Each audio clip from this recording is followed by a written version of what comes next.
యేసయ్యా స్తోత్రాలయ్యా నా దైవము నీవయ్యా.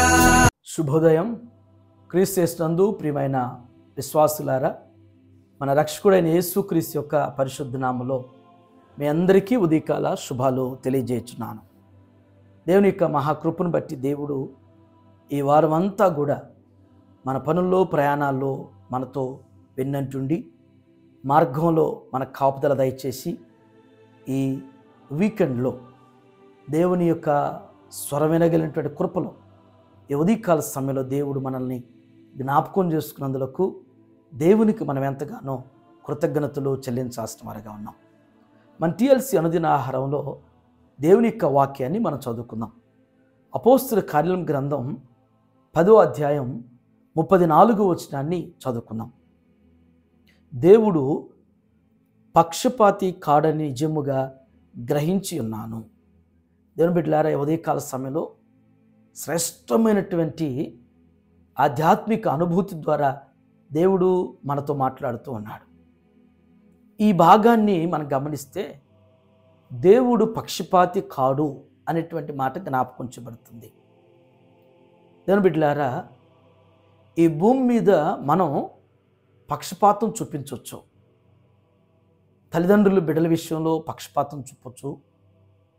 భార్యాభర్తల విషయంలో వారు పక్షపాతం అనేటువంటిది వారి యొక్క వైవాహిక జీవితంలో కనపడవచ్చు.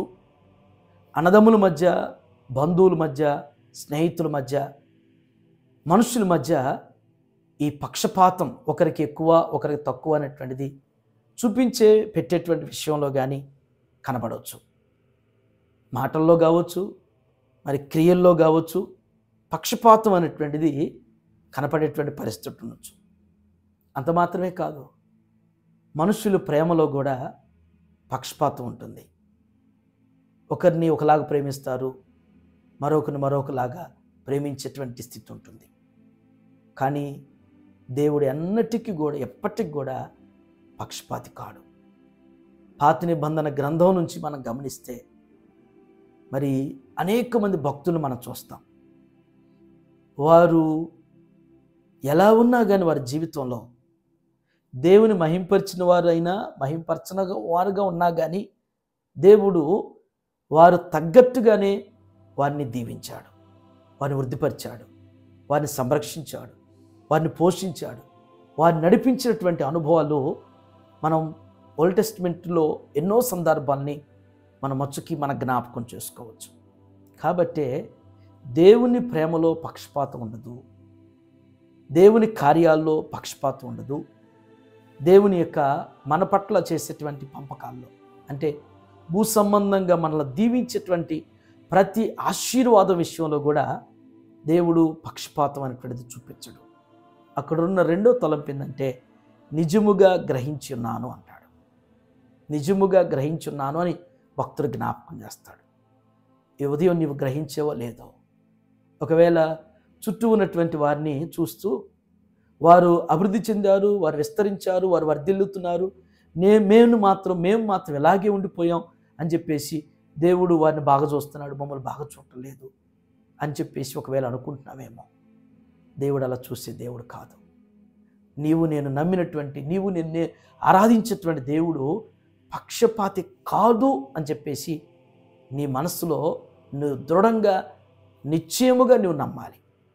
అది నిజముగా నీవు దృఢంగా నీవు నమ్మితే ఈ 2025వ సంవత్సరంలో దేవుడు ఆశ్చర్యమైనటువంటి అద్భుతమైన కార్యాలు నీ జీవితంలో, నీ కుటుంబంలో ఆయన చేయగలుగుతాడు. ఒకవేళ అపోహతో అనుమానంతో ఉంటే వైద్యుడిచ్చేటువంటి మెడిసిన్ కూడా ఏ విధంగా పనిచేయకుండా ఉండిద్దో నమ్మికతో చొప్పునే మెడిసిన్ పనిచేస్తుంది. డాక్టర్ ద్వారా మనం మరి కలిగేటువంటి వ్యాధి నుంచి విడుదల కలుగుతుంది. పరమ తండ్రి అయినటువంటి దేవుని దగ్గర కూడా నీవు ఒకవేళ అనుమానంతో, అపోహలతో, ఆవేశంతో, నీవు నిరుత్సాహంతో ఉంటే ఈ నూతన సంవత్సరం కూడా నీ జీవితానికి అంత దీవెనకరం కాకపోవచ్చు.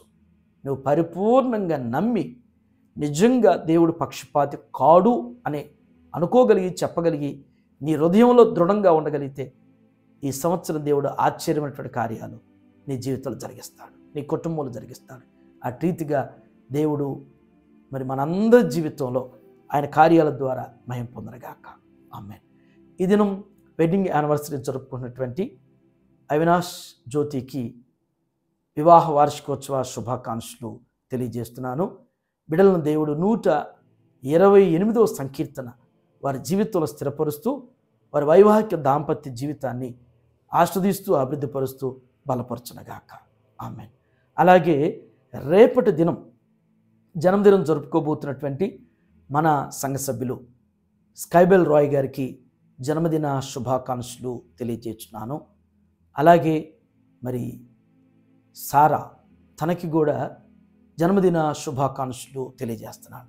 దేవుడు బిడ్డల జీవితంలో మరి 65:11 ప్రకారం ఆయన అనుగ్రహించినటువంటి దయా కిరీటం కింద స్కైబెల్ రాయ్ గారి యొక్క జీవితాన్ని వారి కుటుంబాన్ని దేవుడు వృద్ధిపరుస్తూ వర్ధిల్లింపచేయనుగాక. అలాగే సారాను వారి తల్లిదండ్రుల్ని దేవుడు అత్యధికంగా ఆస్వాదిస్తూ ఉన్నతమైనటువంటి భవిష్యత్తు కొరకు సారాను దేవుడు బలపరచునుగాక. దీవించావే సమృద్ధిగా నీ సాక్షిగా కొనసాగమని, ప్రేమించావే నన్ను ప్రాణంగా, నీ కోసమే నన్ను బ్రతకమని, దారులలో ఎడారులలో సెలయేరులై ప్రవహించుమయా, చీకటిలో కారు చీకటిలో అతి స్తంభమైనను నడుపుమయా, దీవించావే సమృద్ధిగా నీ సాక్షిగా కొనసాగమని. చిన్న ప్రార్థన చేసుకుందాం. ప్రేమ కలిగిన నాయన, కృప కలిగిన తండ్రి, మీకు వందనాలు. మీ ప్రేమ గురించి నాయన దేవ ఈ ఉదయం మాతో మీరు మాట్లాడిన విధానం బట్టి మీకు వందనాలు తండ్రి. ఒకవేళ నా ప్రభు ఈ భూమి మీద మా బంధాల్లో పక్షపాత ధోరణి అనేటువంటిది కనిపించవచ్చు, మా మాటల్లో కానీ, మా పనుల్లో కానీ, మా క్రియల్లో కానీ, మేము చూపించేటువంటి ప్రేమలో కానీ ప్రభు దేవా మీరు ఎన్నడూ కూడా పక్షపాతి కాదు. మా ఎడల నాయన మీరు చూపించేటువంటి మీ ప్రేమ శాశ్వతమైనటువంటిది, అది కొలవలేనటువంటి ప్రేమ నాయన దేవ. అందరి మీద సమానంగా నాయన హెచ్చు తగ్గులు భేదమైనటువంటిది లేకుండా నాయన మా ఎడల మీరు చూపేటువంటి మీ ప్రేమను బట్టి వందనాలు చెల్లిస్తున్నాం. ఇది మేమందరం కూడా గ్రహిస్తున్నాయన. ఒకవేళ ఇంకా ఎవరైనా అపోహలో అనుమానంతో నాయన ఆవేదన చెందుతుంటే వారు నమ్మి వారు గ్రహించి దేవుడు పక్షపాతి కాడు అనేది మీ కార్యాలను బట్టి నాయన ఇతరులకు తెలియపరిచే సాక్షులుగా స్థిరపరచండి. ఈ దినం నాయన వెడ్డింగ్ యానివర్సరీ జరుపుకున్నటువంటి ప్రియబిడ్డలు అవినాష్ జ్యోతిని మీరు ఆస్వాదించండి. ఇలాంటి వివాహ వార్షికోత్సవాలు వారి జీవితంలో ఇంకా అనేకం జరుపుకుంటూ వారి జీవితం నాయన వర్ధిల్లుటకు మీ కృపద ఇచ్చిన వారికి ఇచ్చిన కుమార్తెను మీరు ఆస్వాదించి అభివృద్ధిపరిచి వారి తల్లిదండ్రులు మీరు బలపరచమని ప్రార్థన చేస్తున్నాను. రేపటి దినం నాయన జన్మదినం జరుపుకోబోతున్నటువంటి స్కైబెల్ రాయ్ గారిని, వారి కుటుంబాన్ని, వారి బిడ్డల్ని మీరు ఆస్వాదించి అయా వారి యొక్క ఉద్యోగాల్లో వారి యొక్క కుటుంబ జీవితాన్ని మీరు దీవించి బలపరచండి దేవా. మరి సారాను కూడా జ్ఞాపకం చేసుకోండి. ఆ బిడ్డకి ఇచ్చిన దయాకిరీటిని బట్టి వందనాలు. వారి తల్లిదండ్రులు ఆయన భాషా గారిని, వారి సతీమణి ఎలిజబెత్ గారిని మీరు ఆస్వాదించిన ఆయన బిడ్డకు నాయన ఉన్నతమైన భవిష్యత్తు, ఉన్నతమైనటువంటి కెరీర్ను, తన ప్రయత్నాలన్నింటినీ కూడా మీ నామలో సఫలపరిచి దీవించమని యేసు నామములో ఈ ప్రార్థన మీకు సమర్పించున్నాను తండ్రి. ఆమేన్. దేవుడు మిమ్మల్ని దీవించునుగాక.